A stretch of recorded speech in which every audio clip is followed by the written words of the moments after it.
What's up, YouTube? This time on Coddiwomple Overland, we're going to be talking about Auxbeam power switches and lights. Coddiwomple Overland is proudly powered by Cummins Off-road, home of the Lifetime powertrain. Also in part by Overland Vehicle Systems, Faster Flate, and Trail-Rated Coffee. Be sure to come out and say hi to us at the Moore Expo, April 8th through the 10th in Springfield, Missouri. If you're looking to support our channel, you can find all of our apparel at Long Creek Overland. A while back, we were trying to find a switch option for the orange Jeep. We looked around at several different options from lower price to higher price. We thought a happy medium was going to be the Auxbeam switch. So we went ahead and picked up one of those, and we also picked up some of their lights. The power switch that we picked up was the Auxbeam Power Control box. It's the 8-gang switch, so there's 8 different things that we can hook up to it. Open the box up, it comes fairly complete. It comes with different decals for all the different things that you can hook up.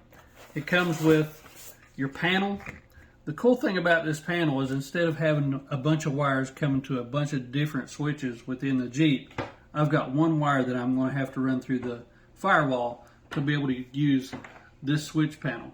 Now, this switch panel comes with its mounting bracket, so we're going to be able to mount that pretty much anywhere that we need to. It comes complete with wiring, and this is our satellite wire that goes from here to the main body of the switch itself. The main part of the Aux Power Control is this box here. This box comes wired up with fuses, and it has everything you need to be able to plug in multiple different accessories to your power. This is the 2-side switch. They do have some of the boxes that have a 1-side switch where you just run power in, but this one you can run power and ground all the way to your control box. Underneath the control box is all of your main power supply. It comes with fuse and everything that you need in here. It actually even comes with spare maxi fuses. This can be mounted in a couple different places, and it comes with a large mounting bracket to be able to secure this under the hood of your Jeep.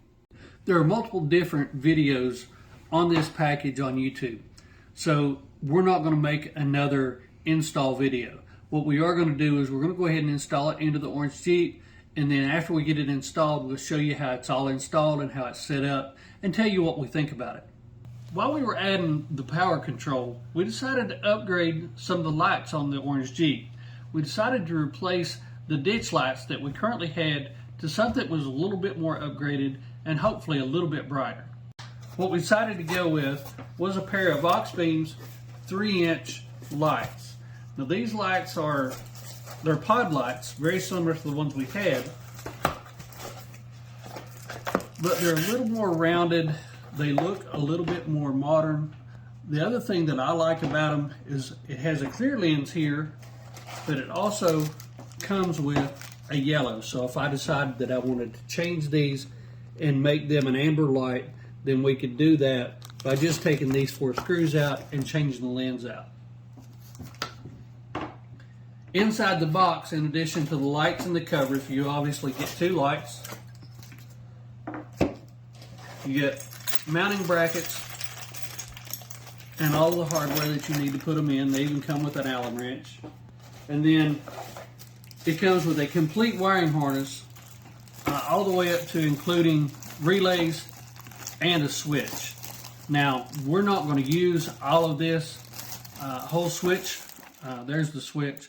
But we're not going to use all of this whole harness here. We're going to use the pigtails. That's one of the other things that I really like about these is they have a good weather pipe. They have a good weather-tight connection here. They're supposed to be IP68, so that looks like a good quality connection there. So we're going to put these up on the A-pillars, and we're going to use these for the ditch lights, and we'll let you know how they do. Tell about some of the dirt. We've had a chance to use these. We've used them on a couple different trips now. We used them primarily on the Kentucky Adventure Tour, where we spent 1,000 miles, and some of it was at night. We actually have some pretty good video of these in action in conjunction with the headlights, and they did give us a little wider field of view to be able to look off the sides of the trail. As you can tell, the lenses so far in the month or so that we've had them on has not yellowed or gotten dingy or anything. They're still real clear. They don't have any moisture in them at all. So all in all, I think they've done a really good job with these lights. We've also had the Aux Power Control switch in for a little while, and we're really liking it too. It was super easy to set up. We just ran the main wires from the positive and the negative over into the box itself. From there, right now we only have a couple things hooked up, but you can see where it has positives and the negative, and it was super easy to set up. We were able to tuck the fuse right down here out of the way, but it's also easily accessible if we need to change it. We mounted the Auxbeam control panel right down next to the dash behind the gear shifts. This was a super easy place to put it. We just ran the wires in through the firewall and right in up here behind it. It's really easy to get to. The buttons are super easy to push, and you can see them from the seat very easy. You hit the light bar and it turns it on. You hit the ditch lights. That also lights up and turns it on. But once you have it on like that, then you can hit the main red button and it turns it off, and it will actually keep its memory. If you want those on just by one button, then you can turn the two on themselves. So far, we've been real happy with the Auxbeam products. We've only run them for about a month now, and long term, I'll let you know how they're doing. So far, we're going to use these, and we may put another set of Auxbeams up on the front, and we're really liking the switch controller. We'll leave a link in the description below of where you can find these Auxbeam products in our Amazon storefront, along with other items that we're using. Thanks again for watching Coddiwomple Overland. Let us know what kind of switch control units you're running, or if you've had any experience with the Auxbeams. Thanks again, and we'll see you.